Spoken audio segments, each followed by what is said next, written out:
Amen, amen. Vous savez, tout le mal qui règne dans les églises, tout le mal qui règne au milieu des chrétiens, parce qu'ils sont chrétiens, ils ne sont pas disciples. Jésus n'a envoyé personne pour faire des chrétiens. Jésus n'a envoyé personne pour faire de quelqu'un un chrétien. Aucune personne sur la terre n'a été envoyée par Jésus pour faire des gens, faire des nations des chrétiens. Amen. Hein? C'est pourquoi vous allez voir dans les églises, être chrétien, c'est facile. Être chrétien, c'est facile. Mais vivre la vie chrétienne, c'est difficile.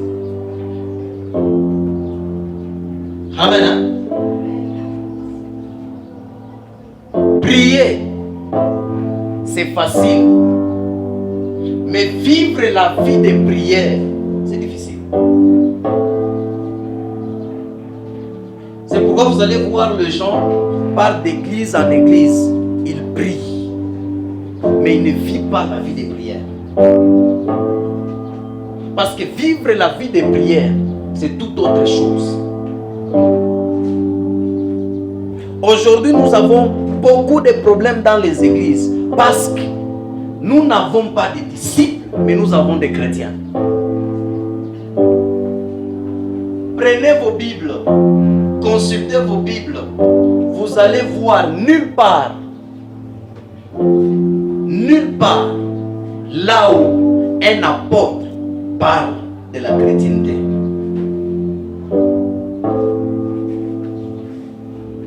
Ce n'est que dans Pierre, là où Pierre dit souffrez comme des chrétiens.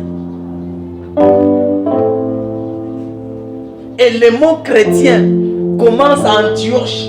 Ce sont des païens qui ont attribué à un groupe de gens, à un groupe de disciples de Jésus comme des chrétiens. Cela veut dire quoi? Le mot chrétien n'est pas ce qu'on appelle. Le mot chrétien, c'est vie.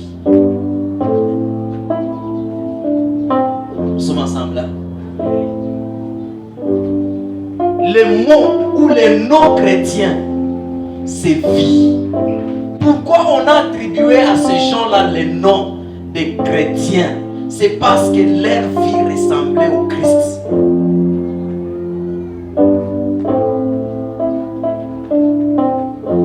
Quelle était la vie de Jésus? La vie de prière, la vie de la sanctification, la vie de la simplicité, la vie de l'humilité, la vie de droiture, la vie d'intégrité, la vie d'aider les autres, la vie de compassion. Jésus ne jurait personne. Jésus ne se moquait de personne. Jésus ne volait personne.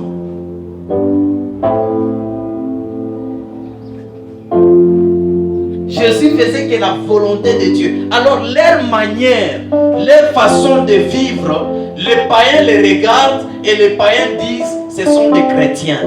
Cela veut dire il vit, il se comporte, il fait tout comme le Christ. Et ça on a attribué. Quand vous lisez bien la Bible, nulle part Jésus n'a jamais appelé ses disciples chrétiens. Amen. Hein? C'est parce qu'il les voyait se rassembler ou dans l'assemblée. Ils étaient ensemble. Alors leur vie, leur façon de faire les choses, on déclare qu'ils sont des chrétiens. Quand vous voyez un chrétien escroc et qui fait le mal, il n'est pas, il ne vit pas la vie chrétienne, c'est un crétin.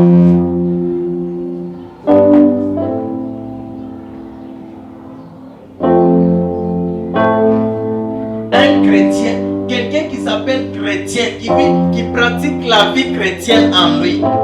la vie chrétienne coule dans ses veines, il ne peut pas être un malhonnête, un escroc, un menteur, un hypocrite.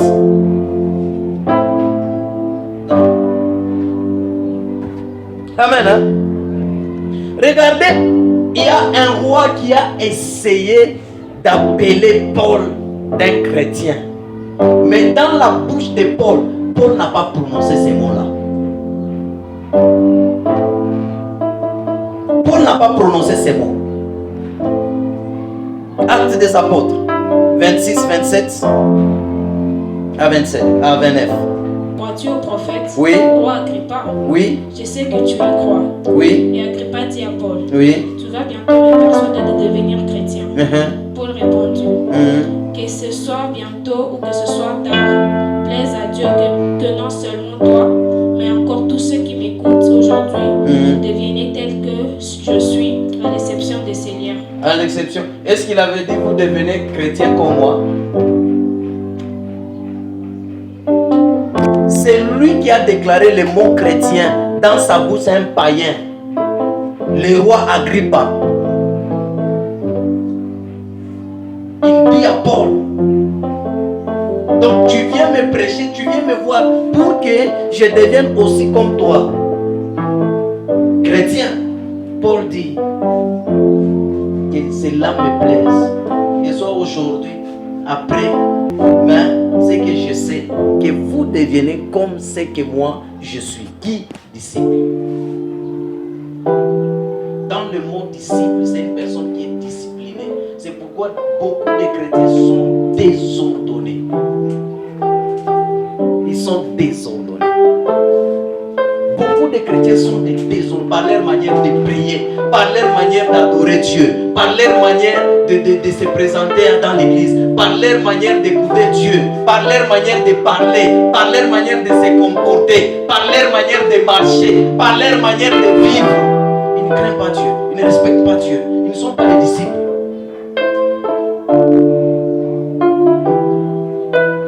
Ils ne sont pas des disciples.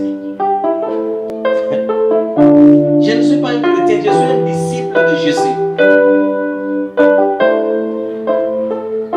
Amen. Hein? Si on t'appelle chrétien, que ta vie le démontre réellement que tu es chrétien. C'est ce qui est très important.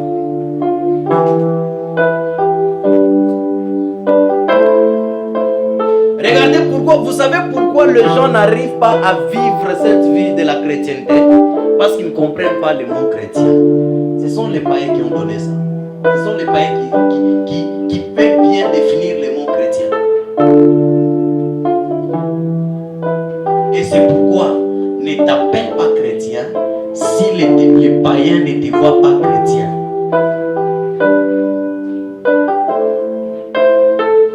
Celui qui peut t'appeler chrétien, ce sont les païens. Mais toi-même, appelle-toi disciple. Mais laisse les païens t'appeler chrétien parce que tu montres la vie de Christ. Parce que tu vis la vie de Christ. Nous sommes ensemble, hein? Les disciples eux-mêmes ne s'appelaient pas chrétiens. Et dans la Bible, il n'y a que 3 versets où figure le mot chrétien. 3 versets, toute la Bible. 3 versets. Et dans les 3 versets, il y a 2 livres seulement qui parlent des chrétiens. Dans Actes et dans Pierre. Hein? C'est ce que je dis. Être chrétien, c'est facile. Mais vivre la vie chrétienne, c'est difficile. Je dis c'est difficile. Regardez un peu, vivre la vie chrétienne, être un disciple, c'est difficile. Si on prend la Bible, on voulait montrer la vie d'un bon disciple, vous allez voir que dans l'église, il peut y avoir 2 personnes qui reflètent la vie d'un bon disciple. Parce que la Bible dit ceci. Si tu as un problème avec ton frère, n'offre même pas. Va d'abord arranger. Après avoir arrangé, viens maintenant offrir. Comment tu as fait pour ta Bible? Pour toi, disciple. Hein? Enseigne des choses simples qui vont sauver plusieurs.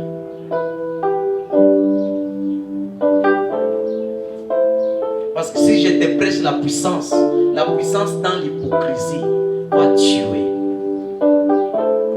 Si je t'enseigne le don spirituel sans comprendre la base de la vie chrétienne, ces dons-là va t'attirer que de malheur. Si je t'enseigne le surnaturel sans comprendre la base, beaucoup de chrétiens aujourd'hui, leur vie, leur maison est battue sur le sable. Et si la tempête arrive, c'est pourquoi vous allez voir un chrétien qu'on enseigne le surnaturel. Lorsque les problèmes arrivent, il essaie le surnaturel, ne marche pas, il part chercher les fétiches. Pourquoi? Parce qu'il n'a pas la base.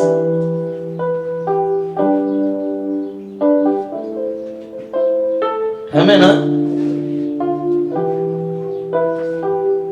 Tous les enseignements ne doivent pas s'enseigner partout.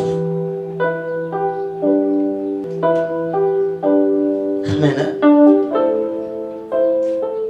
Si on cherche à observer, la Bible dit ceci. Si tu regardes seulement la femme d'autrui et tu convoites dans ton cœur, tu as déjà commis l'adultère.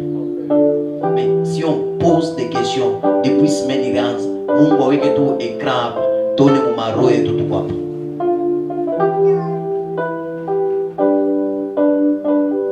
Hein? Écoutez, ne vous faites pas saint devant votre pasteur, parce que le pasteur n'a pas un royaume là où il peut vous amener. Le pasteur n'a pas un ciel là où il peut vous amener. Le pasteur n'a pas un paradis là où il peut vous amener. Ne vous faites pas saint devant un pasteur. Vis ta vie. Sois toi.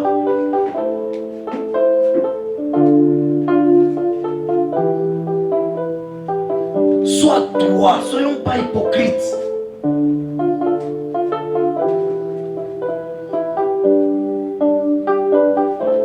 Amen.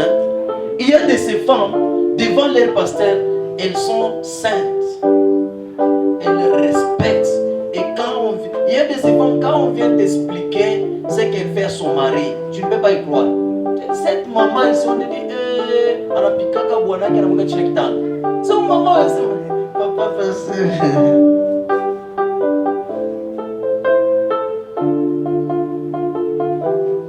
Amen. Hein? C'est lui qui peut témoigner de ta vie.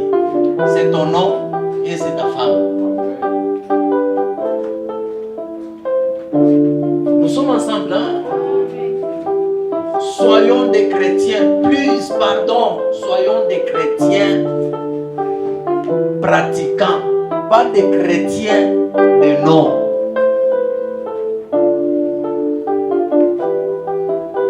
Comme on a l'habitude de s'appeler chrétien, moi je dis, moi je suis disciple.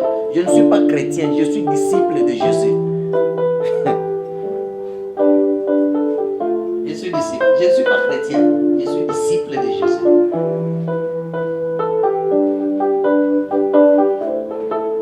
Parce que nulle part là où Jésus a dit aller faire de toutes les nations des chrétiens. Il a dit aller faire de toutes les nations des disciples. Voilà, aujourd'hui, l'église commence à faire des chrétiens, nous avons des problèmes. Nous avons des problèmes. Amen. Hein? Jésus, sur ses disciples, il a appelé disciples et amis. Soyons des amis de Jésus. Les amis de Jésus ne les trahissent pas. Ne les trahissent pas.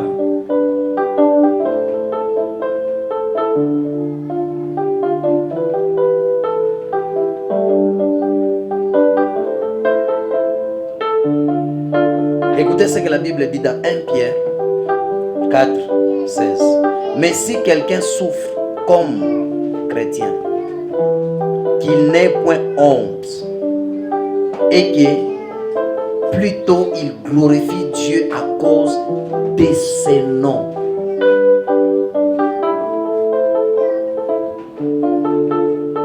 Il glorifie Dieu à cause de ses noms.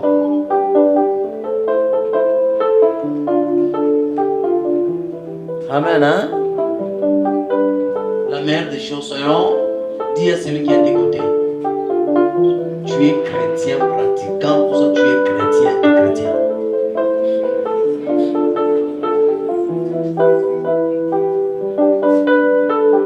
Amen, hein?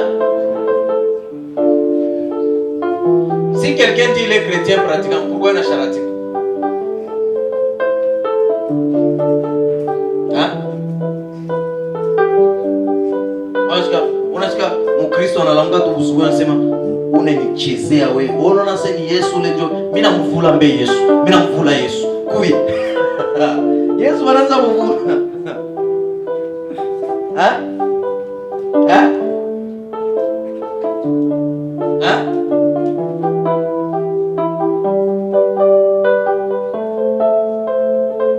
Un chrétien, il tolère, il patiente, il supporte la douleur, la souffrance, la honte, l'humiliation, le rejet, les injures.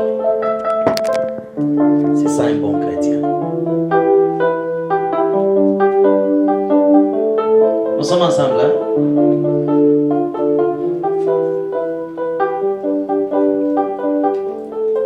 C'est ça le problème que nous avons des gens. Il y a des gens qui se collent le nom des chrétiens, mais maintenant ils n'arrivent pas à vivre cette vie-là.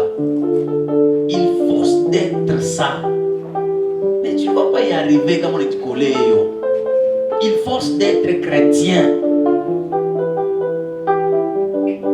Ils forcent d'être chrétien.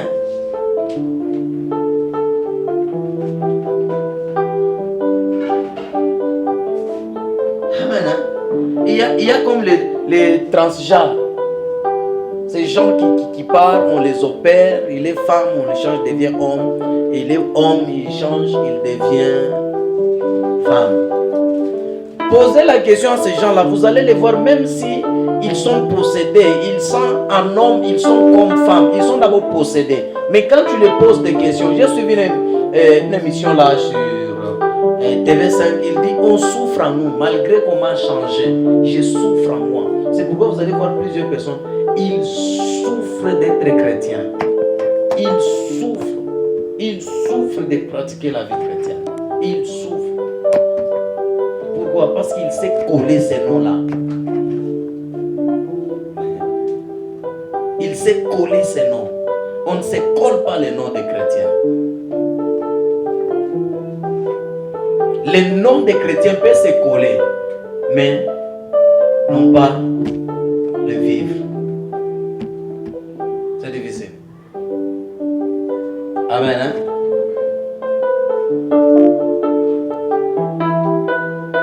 Dis à celui qui est à tes côtés, soyons vrais. Au nom de Jésus. Amen, hein?